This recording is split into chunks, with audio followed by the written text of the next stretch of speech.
And trends, again, this is my own list of trends in geospatial technology. Your list might be different, or maybe you have a different list for different courses or different audience that you're speaking to, and that's fine. But 3D, we have a 3D world. It makes sense that we've got 3D tools at our fingertips. Indeed. We've always had 3D, well, we've for a long time had 3D visualization, and indeed, in many courses in the past, the end thing, the end project, the end activity in a course, like on cartography or mapping or geography, was flying through your data, whether the data was terrain or maybe population, where you got census tracts extruded as polygons and you're flying through the metropolitan area looking at median age in 3D. Ooh, that was a big deal because graphics cards were so limited, etc. Memory was so limited. Now we've got 3D analytical tools, which is important as we go forward in our 3D world. The blurring of the boundaries between building information management, CAD, computer-aided drafting and design, and architecture, engineering, and construction, and GIS, the people that were mapping interior spaces and the people mapping exterior spaces. The GIS people were always really good at mapping biomes, ecoregions, population, et cetera. And the CAD community was always really good about mapping interior spaces. Well, why does this matter that we have some of these cross-boundary tools? Well, in part, think of the following example. If you've got a resiliency plan for your campus in development, you've got to have the interior spaces mapped and the exterior spaces mapped. Where are the emergency exits, shelters? If there's a weather event at 3 p.m. on a Friday, where are the students? Where's the faculty? Where are the shelters, et cetera? Okay, so those kinds of things are important when we build these resilient, and ditto for a community, right? We've got to have the interior and the exterior mapped. Real-time data and analytics, we talked about this a bit ago with weather feeds, stream gauges, real-time wildfires, etc. People want to be able to map things in real time or near real time as possible. So fortunately, because of the advent of GIS on the web, we have the Internet of Things feeds. Again, be critical of the data. Just because it's an IoT feed doesn't mean it's perfect. So being critical of the data, though, we have a large volume and variety, the 4 V's of big data, right, at our fingertips. And it's fascinating to have, but also, how do we filter the data? How do we classify it now? How do we deal with this volume so we can actually see patterns that may be there, but they're just hidden in the data? I don't have time to show it, but earlier today I was conducting a presentation and I had all those hurricanes that probably many of you have used as well from NOAA from 1854 to about 2010.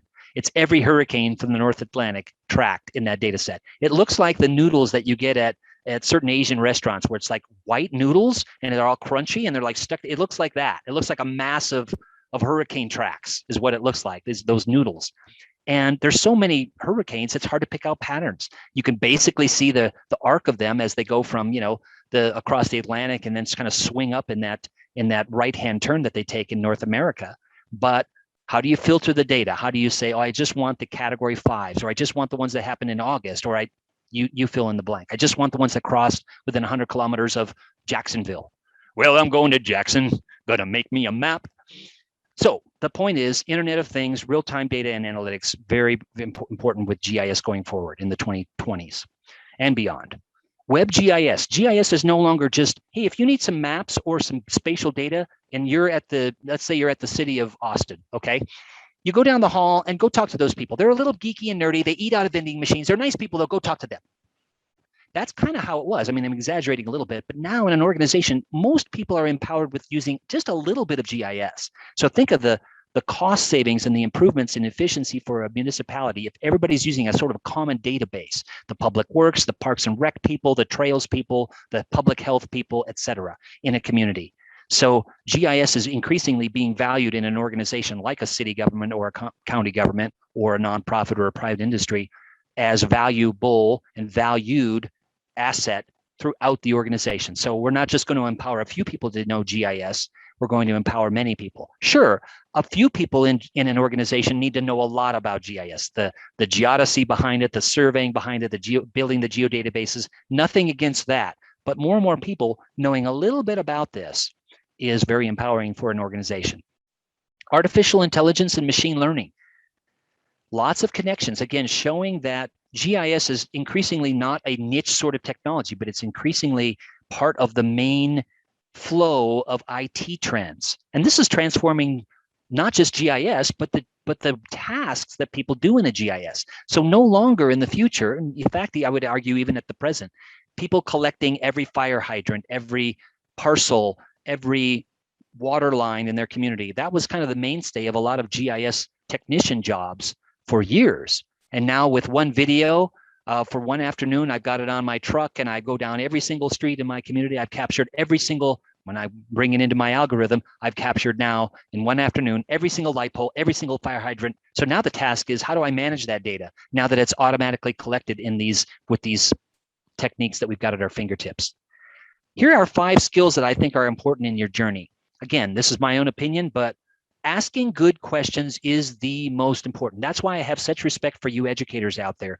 You're trying to instill students in asking questions, their own questions. I mean, you're modeling this as well, but don't you feel like oftentimes students aren't used to asking their own questions? That's the kind of students that we love to have, though, in class. They ask questions that even you're not asking them. And in the workplace, it is hoped that they're the kind of employees that will ask questions that their boss is not asking them. Their supervisor is not even asking them to dig into. They're inquisitive. They're curious about their world. So they're tenacious and they ask questions. My cartographer colleague, Charlie Fry, says, a good map teaches you to ask a better question. I love that. A good map teaches you to ask a better question. And it's true. Geo foundations are also important. What is behind the shape and size of the earth? What is behind a map projection? So those foundations are important, even though GIS is a lot easier to use than it has been in the past. The ability to work with data. That is the whole point of my spatial reserves data blog and others. That's not the only one, right? But others that encourage students and employees and others making decisions to work with a wide variety and wide volume of data. That's so important in our world. I mean, look at all the job applications and postings nowadays. It's like, we want people that can be conversant with a lot of different kinds of data, whether that position is called a data analyst or not. And there are emerging data science programs in many universities and community colleges around the world. Be flexible, be a lifelong learner. I was in a class about a year ago. Well, I guess it was 2 years ago. So I was actually face-to-face with these students in a criminal justice class, and I led them through one of my activities on looking at crime in Lincoln, Nebraska. And about halfway through, there was some consternation, worried looks in the students' eyes, and I said, okay, what's going on? Joseph, our instructor said we were going to learn GIS today, like the whole thing. I said, well, we're going to delve into spatial data. We're going to make some decisions with GIS, and I'm going to show you how useful GIS is in your future criminal justice career. But this is a lifelong journey. We're not going to learn GIS today. You're not going to learn chemistry this semester. You're not going to learn biology this year, right? It is a journey. I don't mean the 80s band journey. Wheel in the sky keeps on turning. I mean your lifelong journey with geospatial technology. It is a noble endeavor. It's worth the effort, but it's not a short activity. Fortunately, there's a community to help you. If you're stuck, if you're confused, this community cares about people and they care about the planet. They really do. They care about water quality. They care about human health. They care about a whole wide variety of things on our planet. And they care about mentoring. Even before Geo Mentors was a phrase, the Geo community, am I right, folks, really did care about helping others. And we learned from that in the process. I learned tons from the students I worked with earlier today. And I know there's many educators on here, so you can relate to what I'm saying. And finally, have good communications. Have your elevator speech, for example. Know how to teach with story maps or communicate with story maps and other means.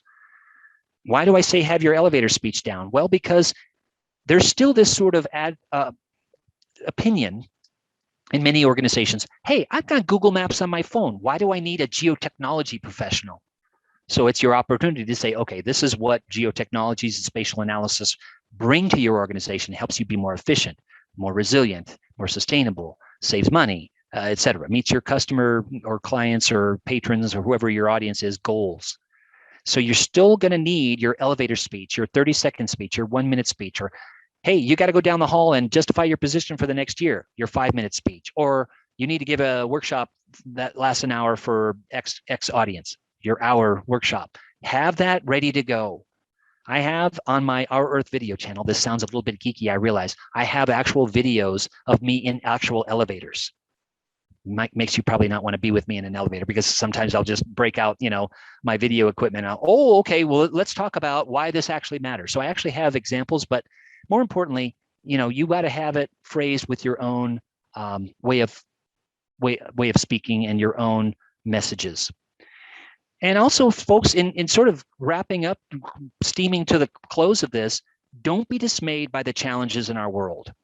We've always had challenges. We've always overcome them. Some of you, like me, have a version of the John Snow cholera map from 1854 in London in a geotechnology platform, in ArcGIS Online, for example. And so I've got my own version of that lesson, and I have the students to figure out, how many cases were within 500 meters of the water pumps, and what was the offending water pump, et cetera, and how did John Snow navigate through the city in a short amount of time, all this kind of stuff that you can do in ArcGIS Online. It's not the point is not to use the technologies to apply to that problem. That's interesting, and they do learn some additional GIS skills in going through that lesson, I hope. But more importantly, it shows that, hey, once this was discovered that there was a link between water quality and cholera, there's a couple things that I wanted to point out. Number one, people didn't stand up immediately and say, hey, John Snow's a hero and all our problems are solved. It took advocacy, coming back to your elevator speech, years and several additional outbreaks of that disease for people to realize we've got a problem, we need to do something about it. We've got all these other cities around the world with the same issue, where we're polluting our own water supply. What are we going to do about it? People didn't throw up their hands saying, oh gosh, there's 100 cities with 1 million people. We can't do anything about it. It's too big of a problem.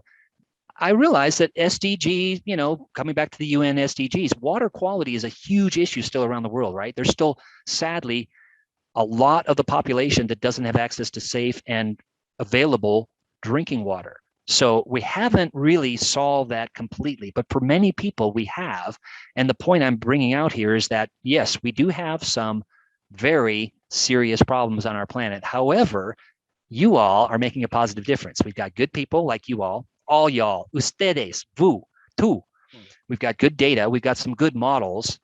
We've got GIS anchored in science, and go to the gisforscience.com page for more examples. And we've got a community. Right? We're encouraging each other to greatness. And you all are change agents in your organizations, wherever you happen to be working on.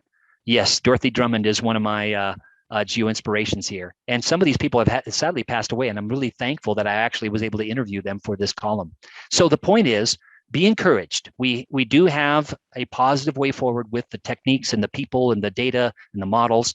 But also take a look at these geo inspirations that I've got in Directions Magazine. I've got some podcasts, and I've also got some straight text featuring these people. I also have a subset of this. If you're trying to encourage, like I know a couple of you are here on the live webcast today, encouraging young women to get into geotechnologies and other technology-related careers.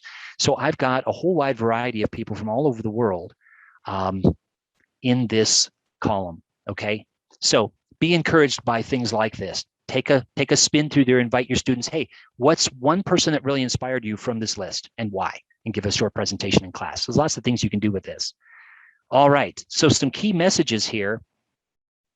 First of all, as I mentioned earlier, the map is not the end goal. The end goal is to understand things better, deeper, in a more holistic way, and to make smarter decisions and to build a more resilient world. Also, don't get too attached to the tools. I know many of you on the call are probably, I'm immersed in my GIS advanced course, and I'm deep into, I don't know, spatial stats. Yeah, okay, that's good to know about those things.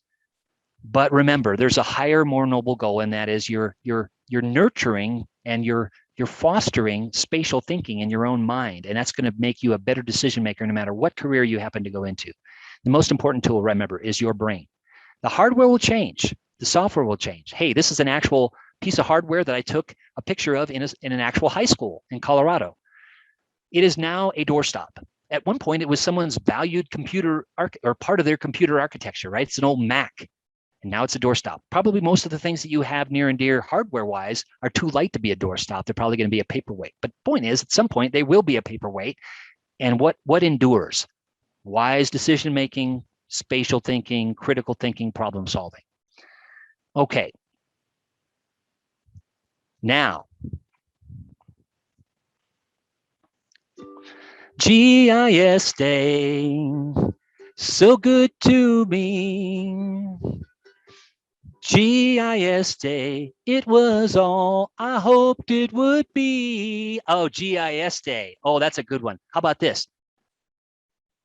I asked her where she worked, and on the screen was a web map from NOAA, NOAA. No, no, no, no, no. I used to work at NOAA, so I thought I put a song to NOAA. What about this? Mr. Cardo, why don't you come to your senses? Creating geofences for so long now. I had a friend named GIS Bob. He got himself a brand new job. We thought he was the smartest guy in town. But I found out at the UC that Bob got his GIS degree. Don't you know where he can now be found? He's in the CART lab now. He's in the CART lab now. He spends all his time making polygons, points, and lines. He's in the CART lab now. He's in the CART lab now. Oh, GIS Bob. Oh, my goodness gracious. We are out of time, folks. Keep on learning, keep on growing. I encourage you. I salute what you're doing, and thanks for being with me today. If I can be of any assistance to you in the future, you know where to find me. Thanks, folks, and peace, and I wish you all the best. Take care.